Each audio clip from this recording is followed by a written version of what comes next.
नमस्कार, India news देख रहे हैं आप और मैं हूं आपके साथ सचिन दुबे।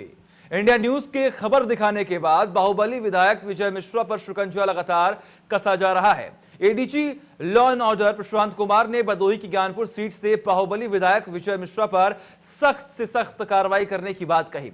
इंडिया न्यूज से बात करते हुए उन्होंने कहा कि गुंडा एक्ट लगाया गया है और आगे भी कार्रवाई की जा रही है। अपराधियों को बख्शा नहीं जाएगा। अपराधी कोई भी हो, लेकिन योगी सरकार में उसे कहीं पनाह नहीं है और शायद यही कारण है कि भदोही में विधायक विजय मिश्रा के खिलाफ सरकार ने गुंडा एक्ट लगा दिया है और अब आगे बड़ी कार्रवाई करने जा रही है। प्रशांत जी, कोई अपराधी बचेगा नहीं, चाहे कोई हो। अपराध के प्रति और अपराधियों के प्रति जीरो टॉलरेंस की नीति सरकार की है और जो आदमी किसी को भी धमकाएगा या बदमाशी करेगा और ये चीज़ें पब्लिक डोमेन में आएंगी या कोई कंप्लेनेंट बताएगा तो उस पर विधिक कार्रवाई अवश्य की जाएगी। इसमें कहीं किसी को कोई डाउट नहीं होना चाहिए और वर्तमान इसमें गुंडा की कार्रवाई की जा रही है और चीज़ों का परीक्षण कराया जा रहा है। अगर अपराध पाया जाता है और ऑडियो टेप सही पाया जाता है तो आगे की भी कार्रवाई की जाएगी। प्रशांत जी, ऐसे लोग कैसे बच जाते हैं? 71 मुकदमे दर्ज हैं, ऐसे लोग कैसे किन हालात में बच जाते हैं पुलिस और प्रशासन से? अब आप लोग जब आए हैं तो कार्रवाई भी दिखाई पड़ रही है, बहुत सारे सैकड़ों एप्लीकेशंस पेंडिंग रहती हैं इन लोगों के खिलाफ। आपको लगता नहीं है कि समय समय पे इन चीज़ों की भी जांच होनी चाहिए जो इस तरह के बाहुबली हैं, क्योंकि उससे अपराध रोकने में आपको मदद मिलेगी? आपने देखा होगा कि कानपुर के प्रकरण में शासन ने स्वयं एक SIT का गठन किया है। जी। जो सभी पहलुओं पे विचार कर रही है और उसका काफ़ी व्यापक उसका जो ब्रीफ है जी, जो क्या क्या उसे करना है क्या नहीं करना है, इसके बारे में काफ़ी लंबा है ताकि वो नेक्सस पता चल सके कि बदमाश कैसे उनका क्या। सर, वहाँ के विधायक बता रहे थे कि हमने कई एप्लीकेशन दे रखी है लेकिन उसके बाद भी जिस तरह से कार्रवाई होनी चाहिए नहीं हुई। जमीनों पे कब्जा है, अवैध खनन है, ये सभी चीज़ें अब धीरे धीरे चीज़ें कराई जाएंगी और देखा जाएगा कि कोई भी अपराधी या आपराधिक तत्व या कोई ऐसा गुंडा कानून के शिकंजे से बचने न पाए और हर संभव प्रयास किया जाएगा कि लोग कानून के दायरे में उनके विरुद्ध सख्त से सख्त कार्रवाई की जाए। Thank you Prashant ji. देखिए, अपराधी कोई भी हो, कितना भी मजबूत हो, लेकिन योगी सरकार ने अब ये तय कर लिया है कि अपराधियों की जगह जेल में ही होगी और शायद यही कारण है कि कार्रवाई की शुरुआत हो चुकी है। रोहित और गौरव के साथ अरविंद चतुर्वेदी, इंडिया न्यूज, लखनऊ। और अब आगे देखिए हमारे सहयोगी प्रिया के साथ 71 मुकदमों वाला विधायक। बताएं कि यूपी का एक गुंडा जो कि 70 के दशक में अपराध की दुनिया में कदम रखता है और देखते ही देखते जरायम की दुनिया का बेताज बादशाह बन जाता है। उस पर जितने मुकदमे दर्ज हुए उसका कद उतना ही बड़ा हो गया। सियासी कॉकटेल के जरिए वो बन गया इलाके का बाहुबली। जो कभी गली का गुंडा था आज माननीय हो गया। आज हम आपके सामने इस विधायक की क्राइम हिस्ट्री खोले जा रहे हैं जो सफेद पोश है, लेकिन कितने के खून से इसके हाथ सने हुए हैं ये शायद ही कोई जानता हो। 71 मुकदमों वाला विधायक, अपराध की दुनिया का बादशाह, कानून की गिरफ्त से दूर गुंडा विधायक पर कार्रवाई कब? भदोही की ज्ञानपुर सीट से निर्दलीय विधायक विजय मिश्रा हैं। जिले में इनकी तूती बोलती है और अपराध से विधायक जी का पुराना रिश्ता है।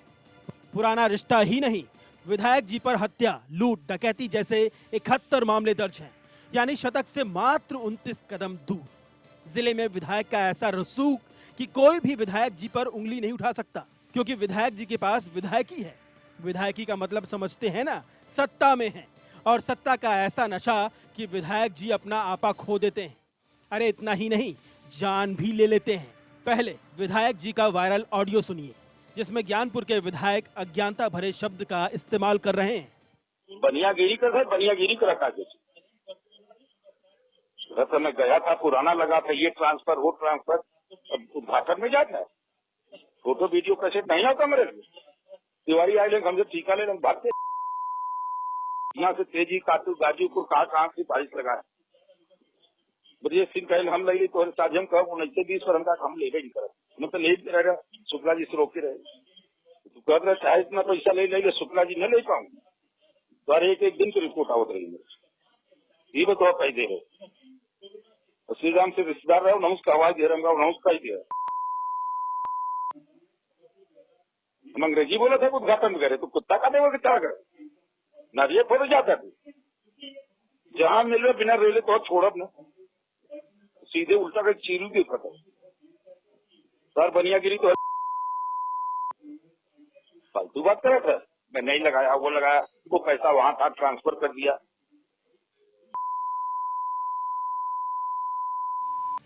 ये तो मात्र एक वायरल ऑडियो है। विधायक जी की कुंडली खंगालेंगे तो अपराध जगत में ऐसा कोई जुर्म नहीं है जो विधायक जी के रिपोर्ट कार्ड में 4 चांद न लगाता हो। विधायक जी ने एक बार फिर वही किया जिसके लिए वो जाने जाते हैं।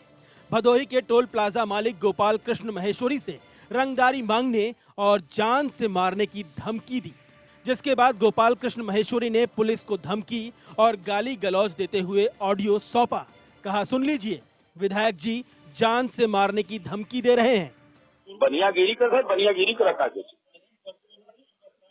जैसे मैं गया था पुराना लगा था ये ट्रांसफर वो ट्रांसफर उद्घाटन में जाता है फोटो वीडियो कैसेट नहीं आता मेरे तिवारी आए लेंगे हमसे टीका ले लेंगे भागते यहाँ से तेजी काटू गाजीपुर कहाँ की बारिश लगाए ब्रजेश सिंह कहे हम लगे तो साझ हम कह 19-20 पर हम ले नहीं करे मतलब नहीं रहेगा शुक्ला जी से रोके रहे तो कह रहे चाहे इतना पैसा ले लेंगे शुक्ला जी नहीं ले पाऊंगे तो एक दिन की रिपोर्ट आवत रही ये बताओ कही दे रहे श्री राम से रिश्तेदार रहो नमस्कार आवाज दे रहा हूँ नमस्कार ही दे रहा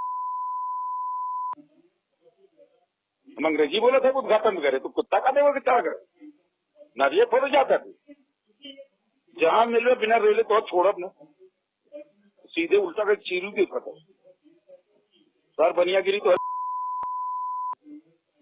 फालतू बात करा था मैं नहीं लगाया वो लगाया वो पैसा वहां था ट्रांसफर कर दिया। पुलिस ने ऑडियो की जांच की और जांच में विधायक जी जिस मर्यादित शब्द का इस्तेमाल कर रहे थे वो पुलिस से भी नहीं सुना गया। पुलिस ने फौरन विधायक जी पर गुंडा एक्ट के तहत मुकदमा दर्ज कर लिया। पूरा प्रकरण यह है कि ज्ञानपुर विधायक जो विजय मिश्रा जी हैं उन्होंने टोल प्लाजा का जो मालिक है गोपी कृष्ण माहेश्वरी उसको फोन पर धमकी दी जान से मारने की, क्योंकि टोल वो ले नहीं पाए अपने लोगों के माध्यम से जिनके नाम से वो लेना चाहते थे और ये टोल ले लिया गोपी कृष्ण माहेश्वरी ने। उसमें उन्हें धमकी दे रहे हैं कि तुमने ऐसा क्यों कर लिया। वो इस पर मुकदमा लिखाने को तैयार नहीं है। ये ऑडियो क्लिप मुझे मिली है, मुझे मतलब पुलिस विभाग को मिली तो इस पर हमने बीट सूचना लिखवाई थाना औराई में। इंस्पेक्टर औराई द्वारा इसकी जांच की गई और तत्पश्चात इनके खिलाफ गुंडा की कार्रवाई की गई है। सलाखों के पीछे कब होगा गुंडा विधायक? एसपी साहब, विधायक विजय मिश्रा पर यह कोई पहला केस नहीं है। एक के बाद एक 71 केस दर्ज हो चुके हैं, लेकिन अब तक विधायक जी पर कोई कार्रवाई क्यों नहीं हुई? ज्ञानपुर का यह गुंडा विधायक कब तक खुलेआम घूमता रहेगा?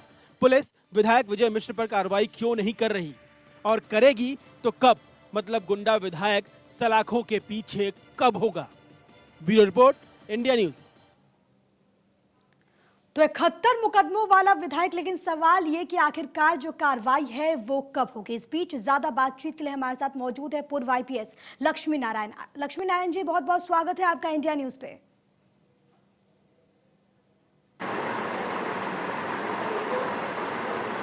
लक्ष्मी नारायण जी, हमने सुना है कि कानून के हाथ तो बहुत ज्यादा लंबे होते हैं, लेकिन ऐसे लोगों तक कानून के हाथ क्यों नहीं पहुंच पाते? आप बेहतर समझ पाएंगे क्योंकि आप इस व्यवस्था का हिस्सा रहे हैं। क्या बड़ी वजह मानते हैं कि ये जो विधायक हैं इन तक कानून के हाथ नहीं पहुंच पाते और बहुत छोटे नजर आते हैं ऐसे केसेस में?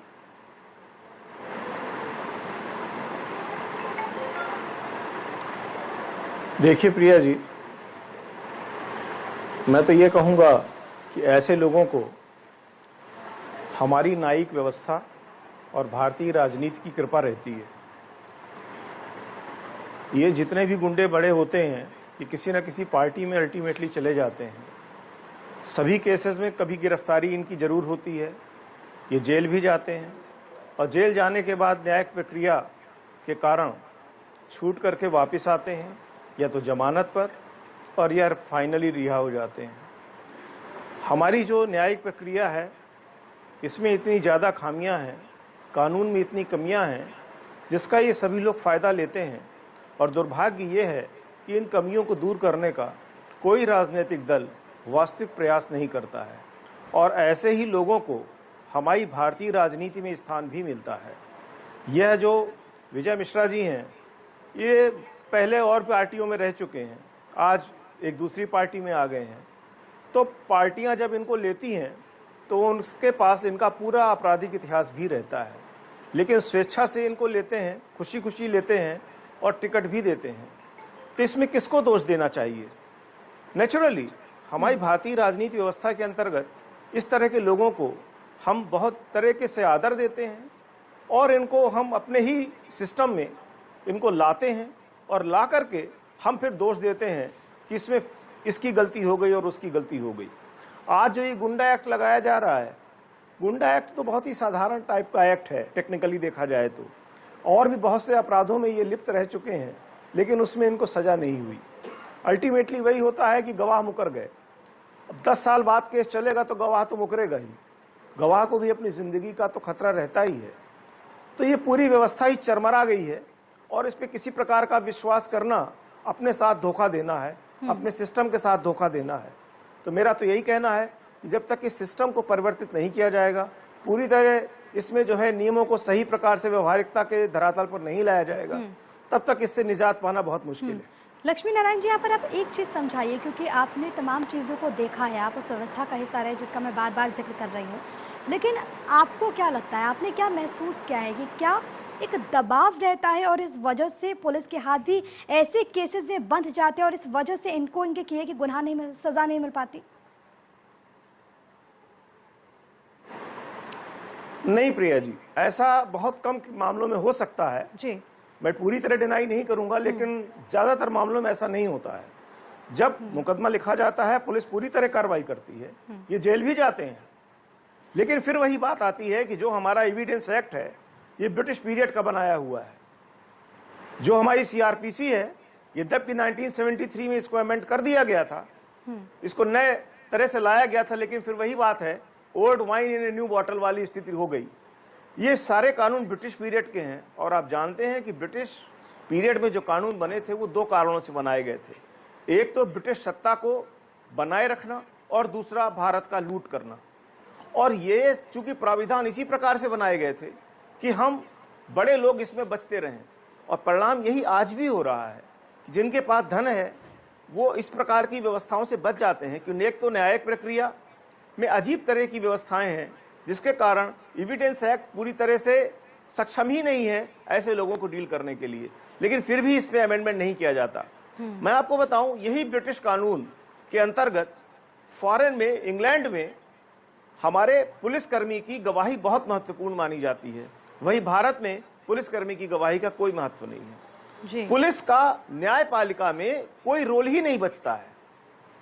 विवेचना कर दी गई है, एविडेंस कलेक्ट कर लिए गए हैं, लेकिन इसके बाद उनका कोई महत्व नहीं है। अगर कोई गवाह आकर के कह दे कि हमें कुछ नहीं मालूम, सारी बात वहीं खत्म हो जाती है। तो ये बहुत ही दुर्भाग्यपूर्ण है, इसको पूरी तरह बदलने की जरूरत है। और बड़ी बात आप कह रहे हैं लक्ष्मी नारायण जी की, पूरे सिस्टम को यहाँ पर बदलने की जरूरत है, तभी जाकर ये जो परिस्थितियां हैं वो बदलेगी। मैं आपके पास लौटूंगी, लेकिन इसके बीच नूतन ठाकुर हमारे साथ समाज सेविका भी मौजूद है। नूतन जी, बहुत बहुत स्वागत है आपका इंडिया न्यूज पे। नूतन जी, क्योंकि आप एक समाज सेविका हैं, आप तमाम चीज़ों को समझती हैं। देखिए, कोई पहला मामला नहीं है और ना कोई दावे के साथ कह सकता है कि कोई आखिरी मामला हो, लेकिन क्या वजह आप इसे मानती एक समाज सेविका के तौर पर कि ऐसे जो लोग हैं, ऐसे जो विधायक हैं, वो बाहुबल के आधार पर यहाँ तक पहुँच जाते हैं और उन्हें इस बात का किसी का खौफ नहीं है कि यहाँ पर कानून नाम की कोई चीज़ भी है? ये मतलब एक बहुत बृहद प्रश्न है और कोई भी जो बाहुबली है वो एक दिन में बाहुबली पैदा नहीं होता है। मैं कहूँगी सिस्टम के उनको पैदा करता है।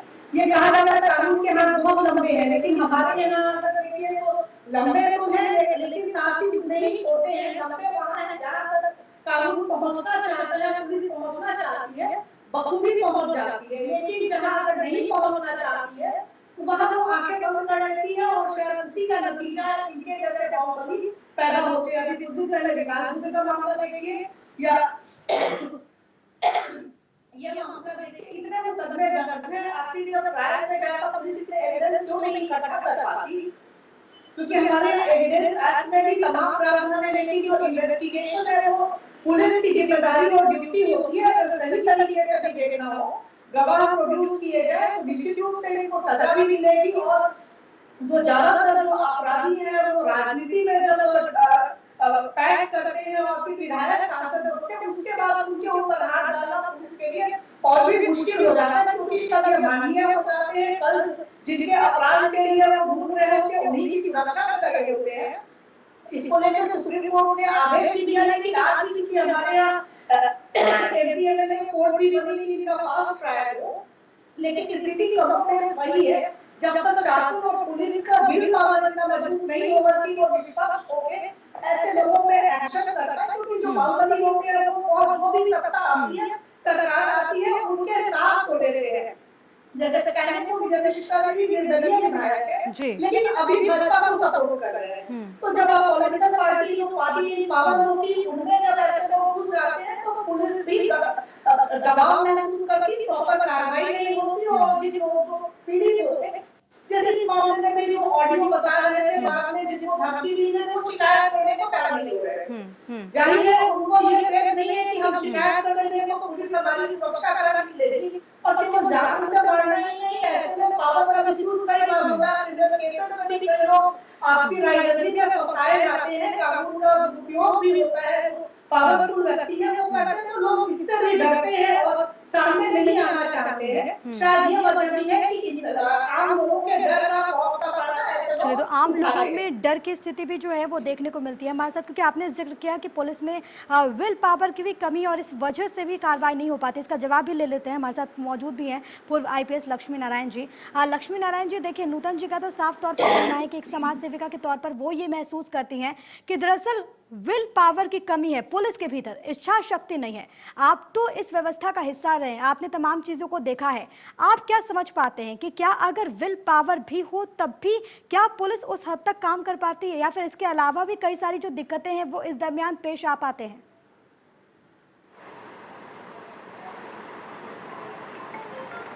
देखिए, बात यहाँ विल पावर की उतनी नहीं है जितनी लीगल प्रोविजंस की है जी। आप देख लीजिए इनके जो 71 मुकदमे उसमें से कितनों में आरोप पत्र गया है, अधिकांश में आरोप पत्र गया होगा। बाकी प्रक्रिया आरोप पत्र के बाद न्यायालय की आ जाती है।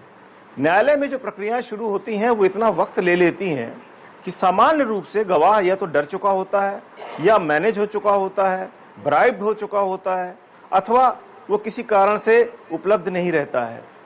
न्यायिक प्रक्रिया में हमें ज्यादा ध्यान देने की जरूरत है। पुलिस का एक्शन अंडर लीगल सेक्शंस हो जाता है और उसका बहुत कम रोल होता है, क्योंकि उसमें क्या है, गिरफ्तारी करना है और गिरफ्तारी करके जेल भेजना है और जो एविडेंसेज हैं उनके आधार पर आरोप पत्र लगा देना है, और वह कार्रवाई सामान्यतः 1.5 महीने 2 महीने 3 महीने के अंदर समाप्त हो जाती है। आप चेक कर लीजिए इस बात को कि जितने बड़े बड़े अपराधी हुए हैं इसमें से अधिकांश मामलों में आरोप पत्र गया होगा न्यायालय में, लेकिन दुर्भाग्य वहीं पर फंस जाता है जाकर के कि न्याय प्रक्रिया के अंतर्गत उनको जमानत मिल जाती है, छूट जाते हैं, पैरोल पे चले आते हैं। ये सारी प्रक्रियाओं में कहीं ना कहीं पर हमारी न्यायिक खामियां हैं जिनको दूर किए जाने की आवश्यकता है। दोषारोपण मात्र से बात हो नहीं पाएगी, दोषारोपण से कोई समस्या का समाधान नहीं हो सकता है, हमें उस दोष को दूर करने की जरूरत है। यह इस तरह के जो शब्द हैं, इच्छा शक्ति की कमी अथवा जो है अन्य चीजों का, इस प्रकार से इसका कोई बहुत ज्यादा लॉ के अंतर्गत रोल नहीं है, क्योंकि इच्छा शक्ति कमी होना या ना होना इस पे कोई अपराध होता नहीं है। तो let us come forward to amend the proper law. आप लॉ पे बात करिए, चीजों को समझने की जरूरत है कि किस प्रकार से। हाँ, ये बात जरूर है कि कुछ जो है पुलिस अधिकारी जो है नेताओं से मिल जाते हैं, नेताओं से मिले रहते हैं, उनके अपराधों पर थोड़े दिनों तक पर्दा डालते हैं, लेकिन फिर वो हट जाते हैं। हटने के बाद दूसरी सरकार भी आती है, दूसरी कार्रवाइयां भी होती हैं। मैंने कहा ना, जैसे कि विजय मिश्रा जी बहुत सी सरकारों में रह चुके हैं, बहुत सी पार्टियां ज्वाइन कर चुके हैं, तो हर एसपी तो हर पार्टी से जुड़ा नहीं होता है। तो कहीं ना कहीं ये सारी बातें हमें सोचने की जरूरत है कि हम मूल चीजों पे अटैक करें, न कि सुपरफिशियल चीजों पे अटैक करें। Thank you. चलिए, तो यहाँ पर जिस तरीके से आपने जिक्र किया है कि यहाँ पर अगर इच्छा शक्ति भी होती है लेकिन कुछ खामियां हैं जिसको दुरुस्त करने की ज़रूरत है, तभी जाकर इन तमाम ऐसे लोग हैं उन पर नकेल कसा जा पाएगा। नूतन जी हमारे साथ लगातार बनी हुई हैं। नूतन जी, कितना सहमत हैं आप जिस तरीके से लक्ष्मी नारायण जी ने कहा कि देखिए इच्छा शक्ति तो होती है लेकिन वो चीज़ जो है वो बहुत बाद में आती है, पहले उस प्रक्रिया को भी दुरुस्त करना होगा। इसके अलावा क्योंकि कई केसेस ऐसे भी निकल कर सामने आए हैं जहाँ पर गवाहों ने गवाही देने से मना कर दिया, इनकार कर दिया, तो ऐसे में केस कहीं ना कहीं कमज़ोर हो पाता है और इस वजह से भी ऐसी परिस्थितियां निकलकर सामने आती है कि ऐसे जो विधायक हैं, ऐसे जो लोग हैं वो आसानी से बच जाते हैं। इसके बाद आप इस पूरी प्रक्रिया को किस तरीके से देख पा रही हैं और आगे आपके हिसाब से क्या कुछ बदलाव होने की ज़रूरत है यहाँ पर? जो प्रक्रिया का खामी है उसको निश्चित रूप से चीजों को सुधारने की जरूरत है, लेकिन मैं नहीं समझती कि आज भी हमारे यहाँ न्यायिक प्रणाली इतनी कमजोर है कि वो अपराधी को सजा नहीं दिला पाए। जैसे जो बात लक्ष्मी नारायण जी ने कही है, अगर उसके दौर में जाइए जहाँ पुलिस चार्जशीट सबमिट भी कर देती है तो विवेचना भी पुलिस ही करती है। कोर्ट के पास जो एविडेंस डॉक्यूमेंट प्रोड्यूस किए जाते हैं उसको तौलती है, उसके अनुसार सजा देती है और ये कहना है कि कोर्ट छोड़ देती है। जब अगर किसी को साक्ष्य इकट्ठा करने की जिम्मेदारी है, गवाह ढूंढते नहीं, वो अपनी बात पे अड़े रहे कि जो पीड़ित है अगर सही गवाही है, पीड़ित को पीड़ित है, उसका कमरे में दर्द भी है, वो कहीं ना कहीं है खाता है, चुप हो जाता है, उसको पुलिस ये भरोसा नहीं दिला पाती है कि वो सही गवाही है, उसकी पुलिस की सुरक्षा भी पुलिस की जिम्मेदारी है गवाहों की। वहाँ अगर पुलिस अपनी जिम्मेदारी में फेल करती है, सही गवाह नहीं दिलाती है, कई बार आप अगर ट्रायल कोर्ट में जाइए तो तमाम पुलिस वालों ने सरकारी अफसर जो है उनकी गवाही के लिए वो कदम पे डे पड़ती जाती है। अभियोजक सरकार की तरफ से पक्ष रखना काम होता है, तो अगर अभियोजक प्रॉपर तरीके से सरकार का केस करे, गवाहों को समय में प्रोड्यूस करे तो मामला लंबा नहीं खींचेगा। क्योंकि होता है जब गवाह की पेशी होती है, अगर अपराधी के लिए मामला बढ़ते जाता है और वो कहते हैं कि वक्त कई बार गवाहों को भर देते हैं, अगर आदमी की अपनी मजबूरी होती है तो कई बार गवाह चुप हो जाते हैं, डरने वाला नहीं होते हैं। ऐसे में जो काम आता है वो साइंटिफिक एविडेंस अगर विवेचना का पुलिस जितने ज्यादा वैज्ञानिक साक्ष्यों को रखने भी उतना ही मजबूत केस बनेगा और अपराधी को सजा दिला पाएंगे। क्योंकि सजा दिला पाने में पुलिस के जो विवेचक होते हैं उन्होंने किस तरीके से विवेचना की है, क्या अभिलेख रख रहे हैं, साक्ष्य रख रहे हैं, वो एक महत्वपूर्ण भूमिका निभाता है। और दुर्भाग्यवश विवेचना अगर आप किसी भी केस की देते हैं तो बहुत ही सटीक तरीके से होती है, उस मामलों को छोड़ देंगे तो ज्यादातर रूटीन मामले में रूटीन तरीके से विवेचना होती, कई गवाह ऐसे मिल जाते हैं, होते ही हैं, तो वहां जाके कोर्ट में केस टूट जाता है। इसलिए अब लगता नहीं कर सकती कि केवल न्यायालय में रोक देना कि डिले होता है इसी वजह से अपराधी छूट जाते हैं। बेल भी कभी भी मिलती है, पुलिस खुद साक्ष्य कोर्ट के सामने नहीं रख पाती, प्रॉपर तरीके से अपोज नहीं करती है। अगर पुलिस अच्छे से केस प्रेजेंट करे तो तमाम बेल कोर्ट खारिज भी करती है। तो मुझे लगता है सारा चीज कोर्ट में छोड़ देने की जगह वो इनिशिएशन होगा, पुलिस थाने से होता है, विवेचक से होता है, वहां मजबूत करने की सिस्टम को जरूरत है।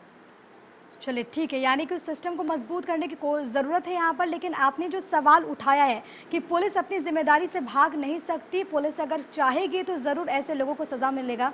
बातचीत भी कर लेते हैं क्योंकि लक्ष्मी नारायण जी हमारे साथ लगातार बने हुए हैं। लक्ष्मी नारायण जी जो कह रही हैं नूतन ठाकुर जी, आप इससे कितना सहमत हैं?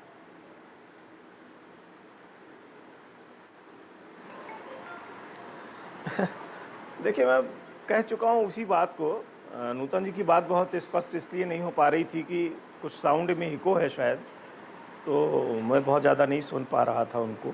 लेकिन जो उनका जो फोकस है कि इच्छा शक्ति और पुलिस चाहे तो कर ले, तो ये 19 मतलब लगभग 30 साल से इनका आपराधिक कार्यक्रम शुरू हुआ था विधायक जी का। तो क्या लगता है कि 30 साल में एक भी ईमानदार और ढंग का अफसर ना आया होगा जिले में?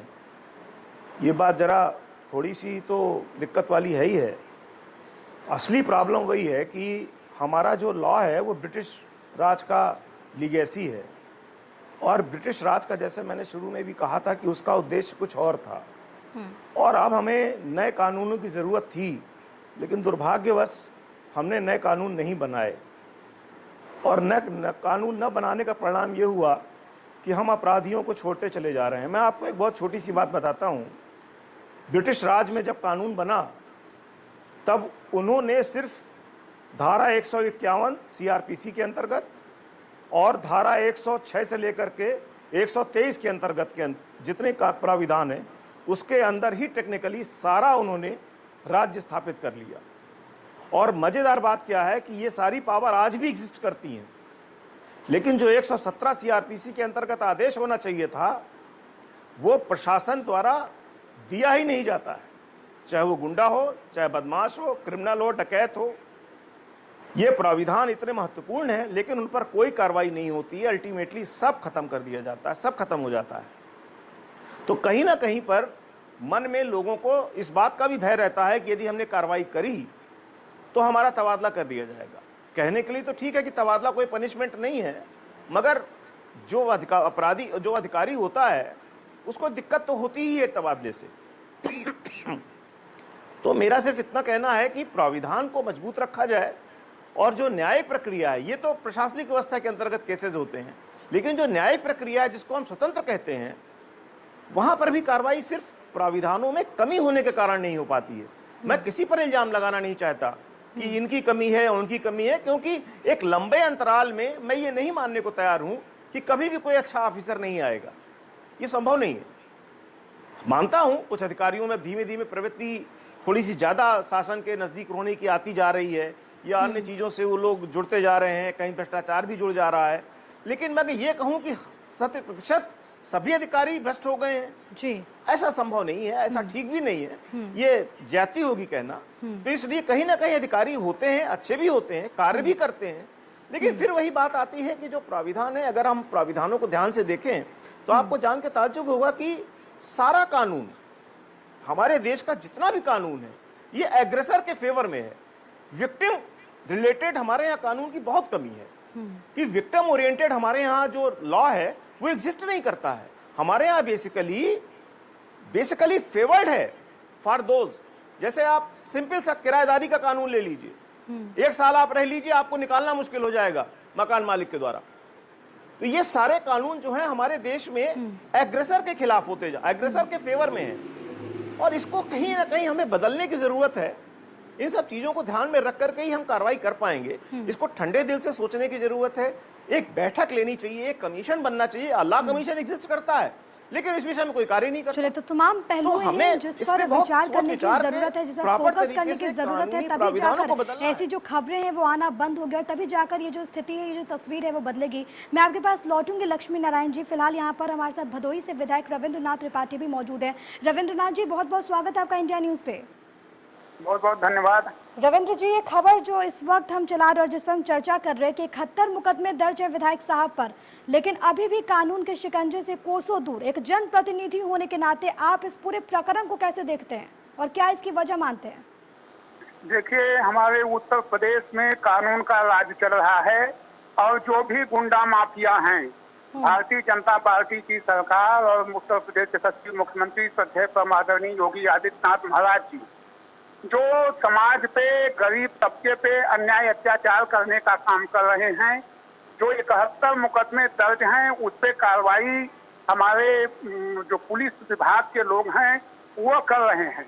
जहां आज किसी को बोलने की हिम्मत नहीं पड़ती थी, लेकिन आज उत्तर प्रदेश की कानून व्यवस्था को सुदृढ़ बनाने के लिए, कानून व्यवस्था सुदृढ़ भी है, पुलिस अपना काम कर रही है। और यही कारण है कि ये भदोही में इनका एक छत गुंडा राज, माफिया राज चल रहा था।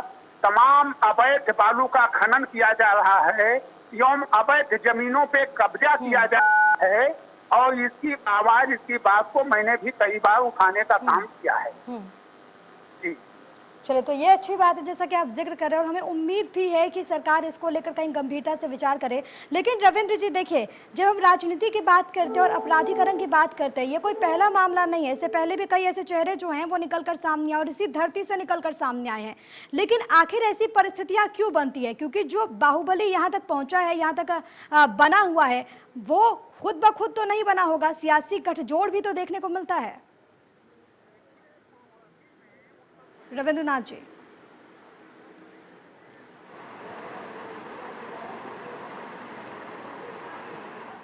रविंद्र जी, मेरी आवाज आप सुन पा रहे हैं? जी जी, आवाज मैं सुन रहा हूँ जी। उत्तर प्रदेश में इसके पूर्व गुंडा माफियाओं की सरकार थी, और ये सपा के विधायक भी थे। और सपा के विधायक के रहते इन्होंने तमाम ढंग से जमीनों पे कब्जा, अवैध खनन, बालू का अवैध खनन करने का काम किया, तमाम लोगों को हड़काने का काम किया, तमाम लोगों को धमकाने का काम किया है। जैसा कि आप लोग वीडियो वायरल में भी आप सभी लोगों ने देखा। तो कानून का राज उत्तर प्रदेश में कानून का राज है, कानून अपना काम कर रहा है। निश्चित रूप से जो भी गुंडा माफिया हैं वो जेल के शिकंजे में रहेंगे, जेल के अंदर रहेंगे। हमारी योगी आदित्यनाथ महाराज जी की सरकार, भारतीय जनता पार्टी की सरकार किसी को छूट नहीं देगी। जो भी गलत करेगा वो जेल की चलिए ठीक है रविंद्र जी, इस बीच हमारे साथ हमारे संपादक अरविंद चतुर्वेदी भी जो हैं वो भी मौजूद है। अरविंद जी, आपसे सवाल पूछना चाहेंगे। अरविंद जी,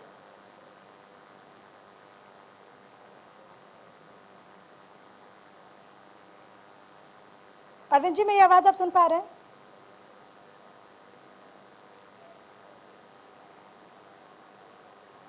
अरविंद जी, मेरी आवाज आपको मिल पा रही है? चलिए ठीक है, तो शायद यहाँ पर संपर्क नहीं हो पा रहा, कुछ तकनीकी खामी आ गई है। लेकिन रविंद्र जी आप हमारे साथ बने रहिए। हमारे साथ पूर्व आईपीएस भी मौजूद है लक्ष्मी नारायण जी। देखिए, इनका तो साफ तौर पर कहना है रविंद्रनाथ जी का कि सरकार पूरी तरीके से प्रतिबद्ध है और लगातार जो काम है वो किया जा रहा है, कानून का राज है और ऐसे में जो भी ऐसे लोग होंगे उन पर शिकंजा कसा जाएगा। कितना इत्तेफाक रखते हैं आप इससे और कितना सहमत हैं?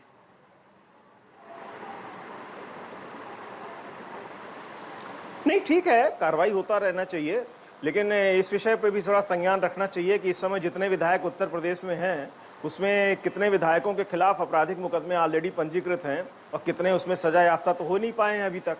तो अभी सभी के खिलाफ, काफ़ी लोगों के खिलाफ मुकदमे पंजीकृत हैं, उन पर क्या कार्रवाइयाँ हो रही हैं, उसमें क्या स्थितियाँ हैं, ये भी तो विचारण करने योग्य है। सभी पार्टियों में ऐसे विधायकों की स्थितियाँ हैं जिनके पास आपराधिक मुकदमे हैं।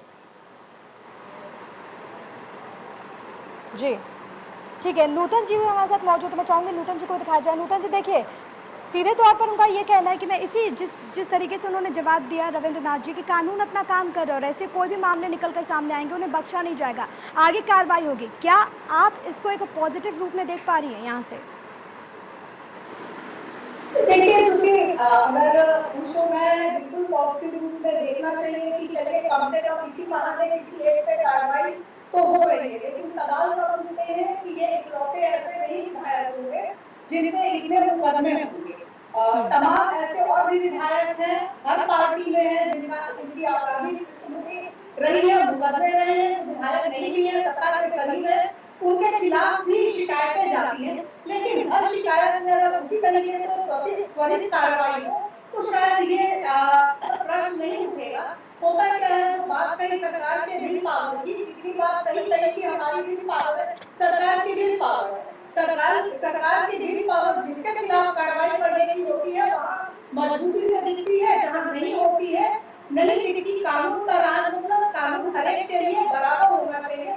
जिसने भी अपराध किया है उसके खिलाफ एक ही तरीके से कार्रवाई होनी चाहिए। शिकायत आती है तो अभी भी जैसा मैं तमाम मामलों में देखती हूँ कि सत्ता पक्ष के अगर वो होते हैं उनके खिलाफ अगर शिकायत की जाती है तो कई बार शिकायत करता जो होता है उसी को प्रताड़ित किया जाता है, सुनवाई नहीं होती। कई मामले में सुनवाई होती भी है, वो वजन देख के कार्रवाई होती है कि किसका कितना वजन है, कितना भारी है। जब तक हम अपने इस न्यायिक सिस्टम से इस वजन को तौलने का जब तक पुलिस प्रशासन कम नहीं करेगी इस चीज को। ठीक है, आप इच्छा शक्ति की बात करें कि सरकार की अगर इच्छा शक्ति होगी तब ऐसे जो भी बातें उनके द्वारा कही गई है उस पर अमल किया जाएगा और फिर भविष्य में ऐसी जो तस्वीर है वो निकलकर सामने नहीं आएगी। हमारे साथ अरविंद चतुर्वेदी भी बने हुए हमारे संपादक हैं। अरविंद जी, क्योंकि रविंद्रनाथ त्रिपाठी भी मौजूद है, विधायक है भदोही से, मैं चाहूंगी कि आप उनसे सवाल पूछे। रविंद्र जी, आपको मेरी आवाज सुनाई पड़ रही है? जी भैया, नमस्कार। नमस्कार। रविंद्र जी, मैं आपसे ये कहता हूँ कि आप तो इस समय सरकार में हैं, आप कह भी रहे हैं कि आपकी सरकार माफियाओं के खिलाफ कार्रवाई कर रही है और जो व्यक्ति 71 मुकदमों का दोषी है उसके खिलाफ कार्रवाई नहीं हो रही है, तो कैसी सरकार आपकी है और कैसी हनक आपकी है? भैया, मैं ये बताना चाहता हूँ आपसे कि इसके 14 वर्ष पहले हमारी सरकार उत्तर प्रदेश में नहीं, और जैसे ही उत्तर प्रदेश में आदरणीय उत्तर प्रदेश यशस्वी मुख्यमंत्री योगी आदित्यनाथ महाराज जी की सरकार, भारतीय जनता पार्टी की सरकार बनी, वैसे ही गुंडा माफिया या तो प्रदेश छोड़ करके बाहर चले गए और अरे त्रिपाठी जी 3 साल हो गए, 3 साल हो गए और आपके भदोही में खनन भी हो रहा है, वसूली भी हो रही है, अपराध भी हो रहा है, आप भी देख रहे हैं, आपका कप्तान भी देख रहा है, आपका डीएम भी देख रहा है, फिर भी कुछ नहीं कर पा रहे हैं और बातें इतनी बड़ी बड़ी कर रहे हैं। नहीं भैया, अब कार्रवाई हो रही है, कार्रवाई शुरू हुई है। अरे 3 साल बाद कार्रवाई अगर कर रहे हैं गुंडा एक लगा की, तो कौन सी बहुत बड़ी कार्रवाई कर दिया त्रिपाठी जी? कोई कार्रवाई नहीं है ये।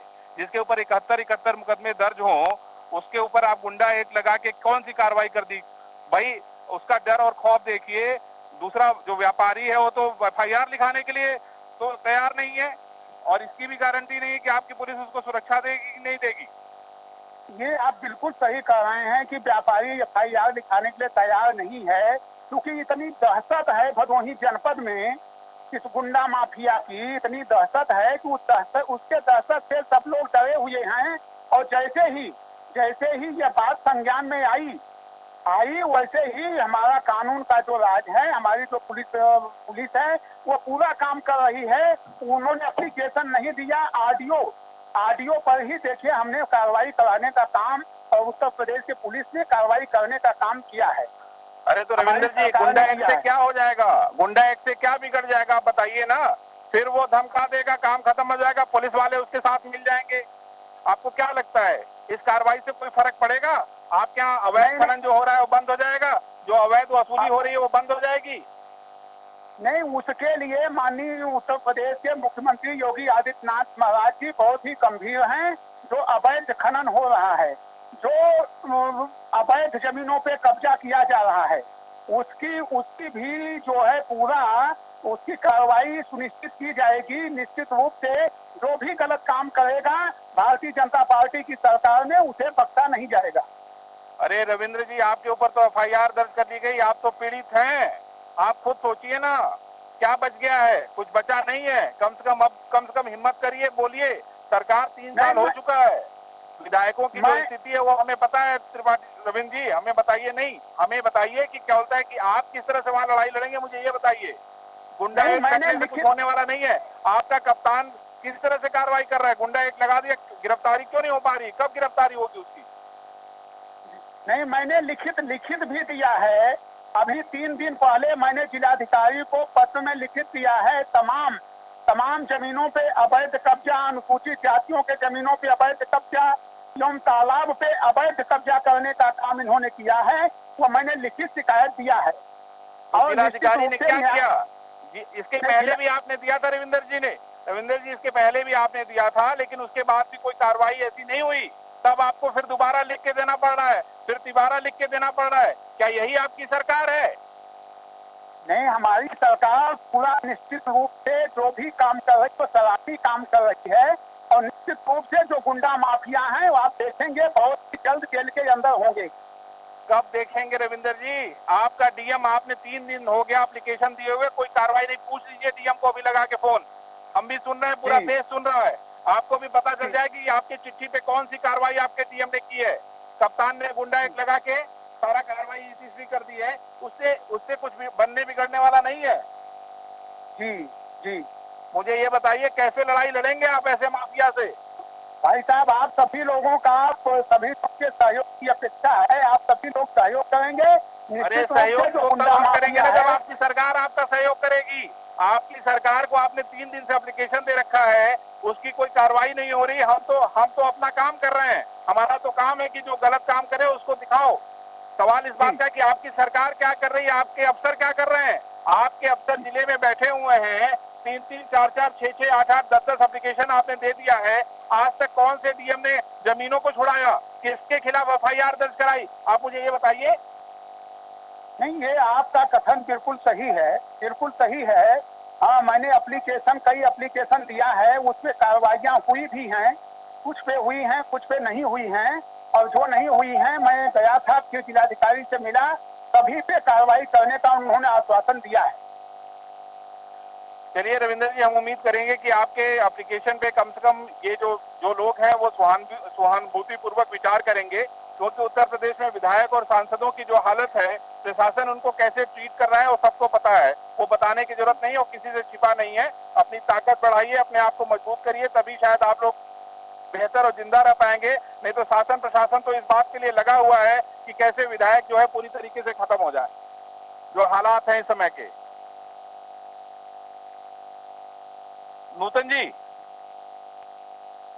नूतन जी आप हैं क्या? नूतन ठाकुर जी हैं क्या? नहीं अरविंद जी, नूतन जी हमारे साथ इस वक्त नहीं है। हमारे साथ पूर्व आईपीएस लक्ष्मी नारायण जी भी जरूर मौजूद हैं। आप उनसे सवाल पूछ सकते हैं। लक्ष्मी सर, मैं आपकी बातें सुन रहा था। मैं इस बात से पूरी तरीके से कन्विंस हूँ कि जो कानून में खामियां हैं, उस खामियों को तो सभी लोगों के सहयोग से ही दूर किया जा सकता है। सर, आपको क्या लगता है कि कैसे हम इन खामियों को दूर कर सकते हैं?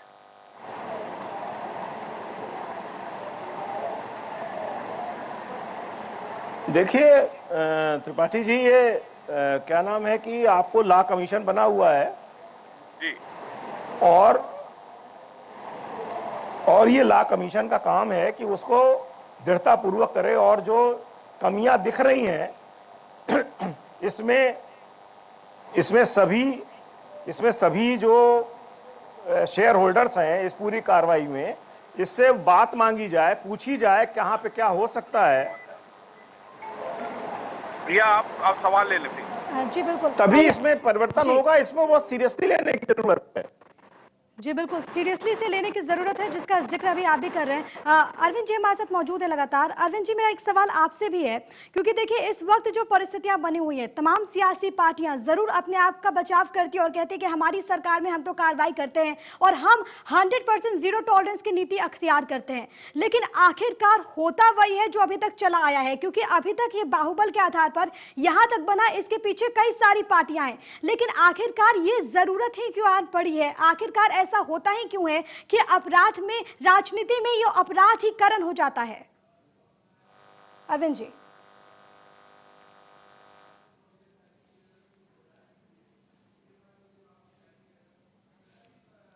चलिए ठीक है, तो शायद यहाँ पर कुछ तकनीकी खामी आ रही है, इस वजह से जो संपर्क है वो अभी नहीं हो पा रहा है अरविंद जी के साथ। लेकिन लक्ष्मी नारायण जी, मैं आप ही के साथ चर्चा को आगे बढ़ाना चाहूंगी। जिस तरीके से आपने जिक्र किया कि तमाम जो चीज़ें हैं उसको मजबूत करने की ज़रूरत है, देखिए कोशिश लगातार की जा रही है, लेकिन इन सब के बीच सवाल आखिरकार अब यहाँ पर ये उठता है कि क्या इस पूरे प्रकरण की अगर बात कर ली जाए तो क्या गुंडा एक्ट काफ़ी है?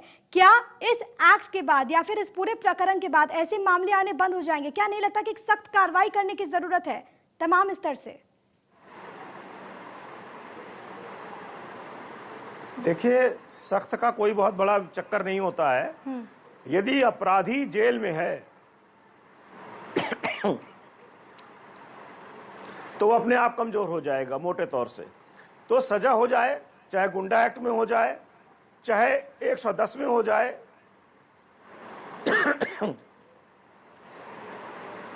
उससे दिक्कत नहीं है। दिक्कत यह है कि सजा हो जाए, लेकिन सजा ही नहीं होती है। और इसके पीछे क्या कुछ बड़ी वजह? तो सारी समस्या वहां शुरू होती है। प्रक्रिया में खामी ही एक बड़ी वजह कुछ नहीं होती है। लक्ष्मी नारायण जी, देखिए, इसमें सिर्फ और सिर्फ एक कमी है कि हमारे यहाँ एविडेंस एक्ट बहुत खराब है।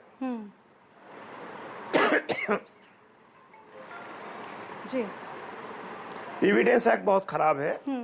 उसको ठीक किए जाने की आवश्यकता है।